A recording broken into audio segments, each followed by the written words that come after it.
Could this be true? According to Trump's former Secretary of Defense, Mark Esper, Trump wanted to fire missiles at drug cartels and destroy the drug labs in Mexico.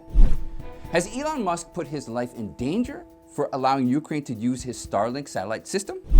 And can we say enough good things about Ron DeSantis? Well, he has just passed a bill that will give the youth the perspective they need to truly appreciate their freedom. Okay, my friends, let's take a closer look together.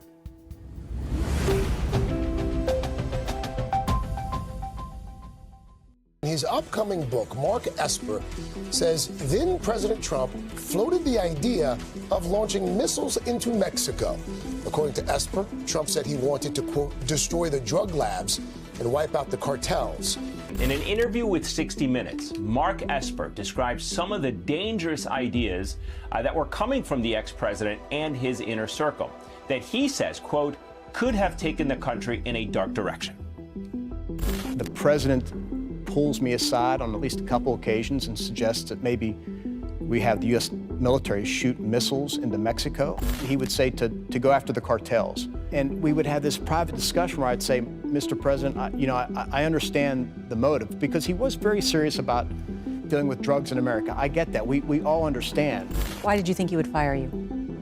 Because I publicly rebuked him. After getting fired by former President Trump for failing to take strong decisions during urgent circumstances, the former Secretary of Defense, Mark Esper, has now found a new way to attack and degrade the reputation of Donald Trump. While attending a recent interview at the CBS Norah 60 Minutes show, Esper claimed that during the final years of Trump's presidency, Trump wanted to fire missiles at drug cartels and destroy the drug labs located at the southern side of the Mexico border. Furthermore, he also claimed that during the Black Lives Matter protests, Trump asked Esper to shoot them in the legs and disperse 10,000 troops in Washington, D.C. after witnessing the historic St. John's Episcopal Church being set on fire during the same protest. As Mark Esper was fired by Trump in November 2020, it became easy to issue malicious statements against the former president to get revenge.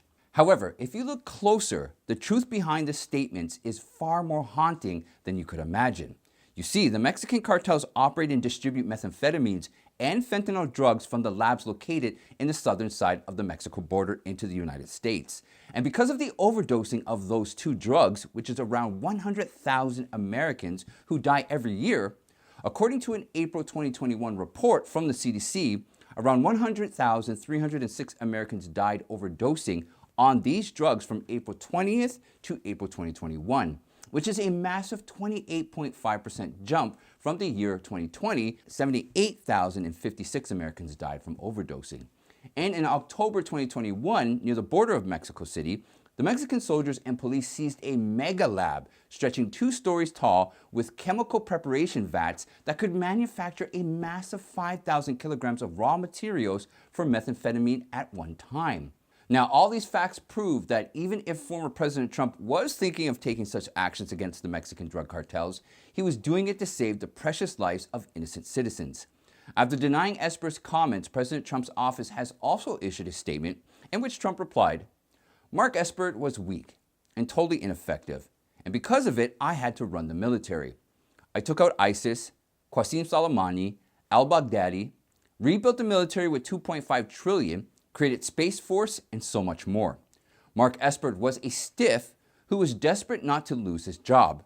With respect to sending 10,000 troops to Washington, D.C., Trump clarified by stating, I wanted to send at least 10,000 troops for January 6th because I knew many people were coming to Washington that day to protest the corrupt presidential election of 2020. Nancy Pelosi and the D.C. mayor turned me down. Is Elon Musk on Putin's hit list? The world's richest man is being threatened by a Putin crony for sending satellite equipment that keeps Ukraine's internet up and running, even in the face of the war. On the evening of May 8th, the internet was stormed with endless comments after the richest man in the world, Elon Musk, tweeted, If I die under mysterious circumstances, it's been nice knowing ya.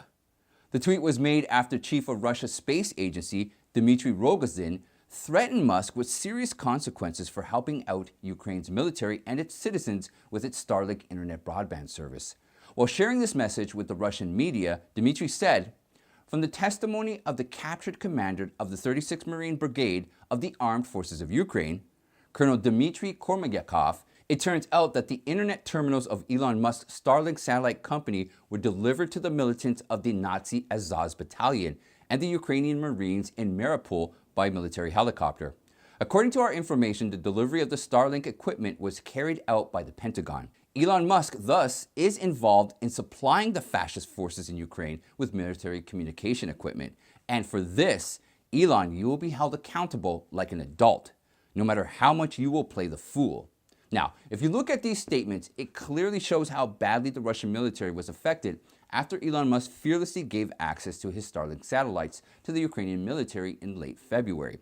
A Ukrainian soldier, Dima, was sharing his experience with a journalist about using Starlink on the field. He said, Starlink works under Katyusha fire, under artillery fire, it even works in Mariupol. It's not clear to what extent Starlink has managed to help the Ukrainian military, but according to a report published by British news outlet The Telegraph, Starlink played a significant role in winning the drone war against the Russian soldiers. An astonishing revelation has also been made by Vice Prime Minister of Ukraine, Mikhailo Fedorov, that Starlink has around 150,000 active users per day, which is helping in infrastructure development as well as restoring the destroyed territories of the country. The number of users could also increase as Starlink is hoping to deploy 12,000 internet satellites by 2026 against the current fleet of 2,000 satellites.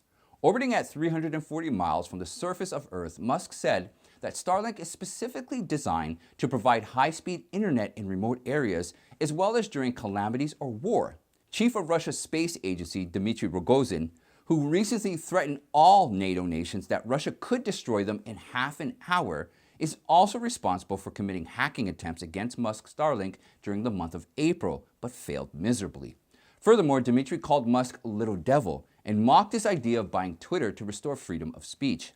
However, it should be noted that Musk's Starlink was requested by many governments to block Russian news sources from delivering news to the Russians, but Elon Musk immediately denied the request and stressed on the value of freedom of speech by stating, "Sorry to be a free speech absolutist."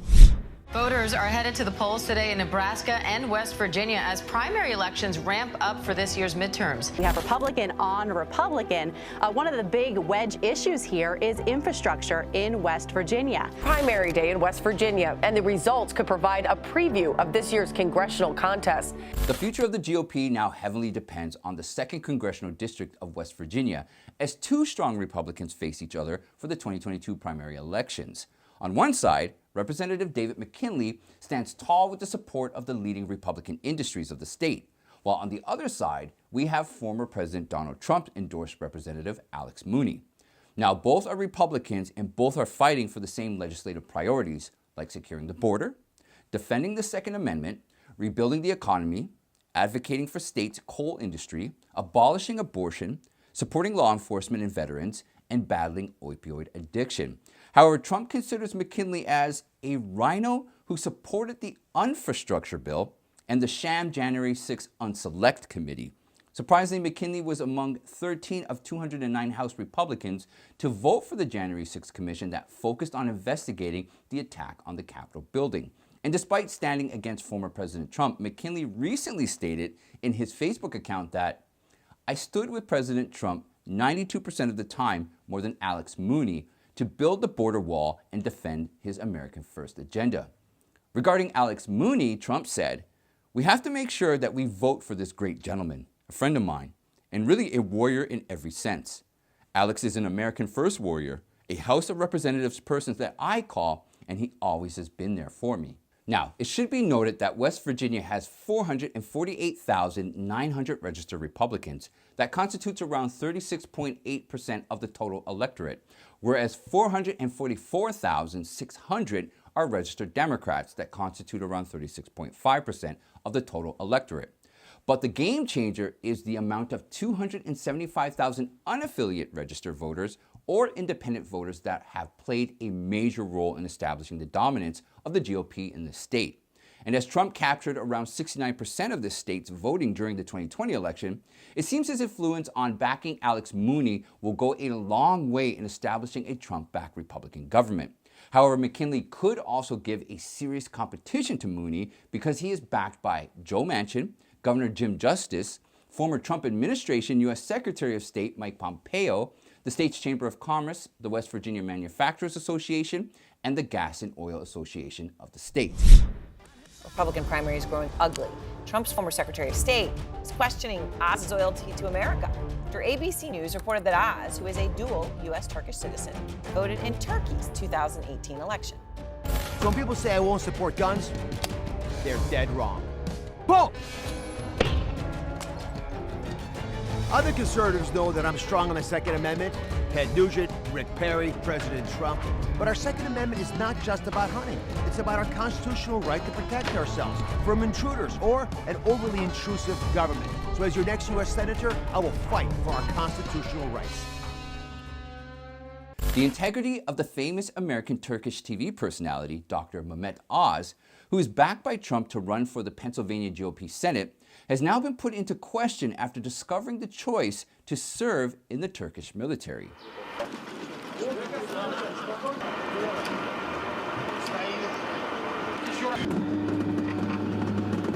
As the U.S. has history of hostile encounters with the Turkish government, former U.S. Secretary of State Mike Pompeo stressed that Dr. Oz's twisted connection with Turkey raises serious concerns about the national security of America.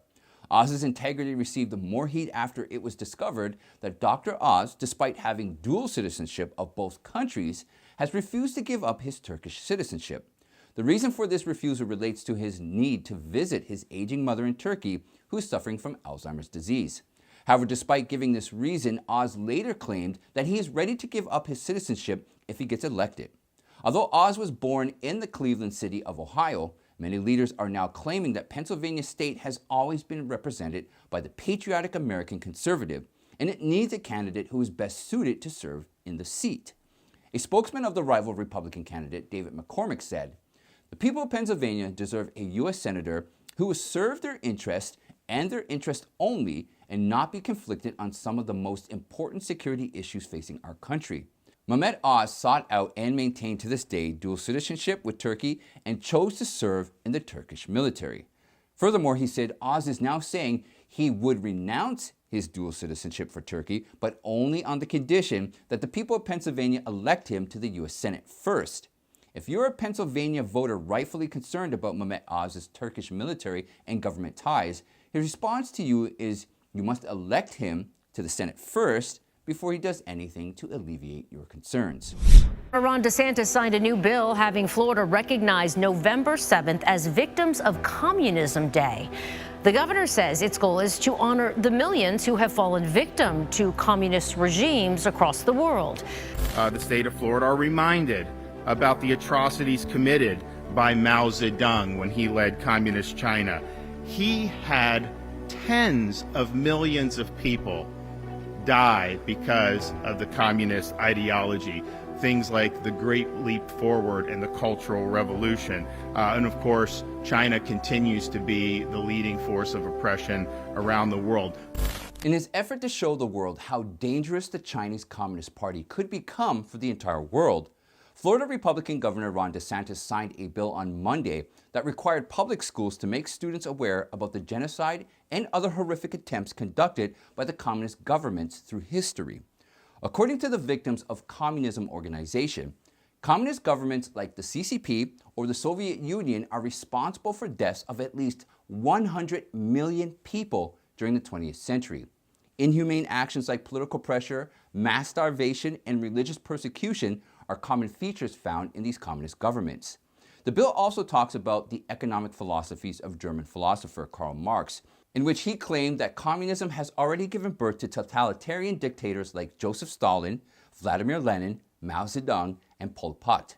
Many historians have also claimed that Mao Zedong may have killed around 80 million people between 1949 to 1976 by exercising horrific campaigns like mass famine, cultural revolution, and much more.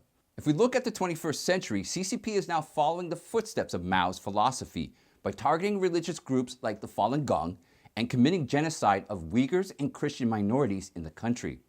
By declaring November 7th as the Victims of Communism Day, Governor Ron DeSantis said, We want to make sure that every year folks in Florida, but particularly our students, will learn about the evils of communism, the dictators that have led communist regimes, and the hundreds of millions of individuals who suffered and continue to suffer under the weight of the discredited ideology.